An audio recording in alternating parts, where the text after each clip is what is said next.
రోజుల క్రితం పవన్ కళ్యాణ్ ఒక బహిరంగ లేఖ రాశారు. అది చీఫ్ సెక్రటరీకి, డీజీపీకి. రాష్ట్రంలో రోహింగ్యాలు, బంగ్లాదేశీయులు స్లీపర్ సెల్స్ మీద దృష్టి సారించండి అని. ఏదైతే విజయనగరం ఇన్సిడెంట్ రాగానే ఆయన ప్రభుత్వంలోనే భాగస్వామి.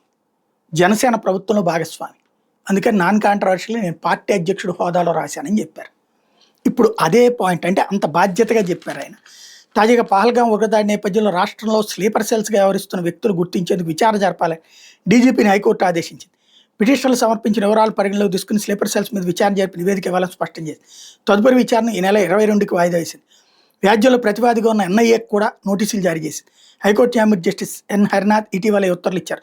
పహల్గాం ఉగ్రవాదుల దాడి అనంతరం కేంద్ర నిఘా వర్గాల సమాచారం ప్రకారం పాకిస్తాన్ ఐఎస్ఐకి చెందిన పలువురు స్లీపర్ సెల్స్గా భారత్లో ఉన్నారని, అందులో కొందరు నంద్యాల, గుంటూరు, కడప తదితర ప్రాంతాల ఆశ్రయం పొందుతున్నారని పేర్కొంటూ న్యాయవాది ఎస్ గౌతమి, పొద్దుటూరుకు చెందినటువంటి ఏ శివకుమార్ హైకోర్టులో వ్యాజ్యాలు దాఖలు చేస్తే ఎన్ఐఏ దానికి సంబంధించి ఇచ్చిన అఫిడవిట్ చాలా కీలకమైనటువంటిది.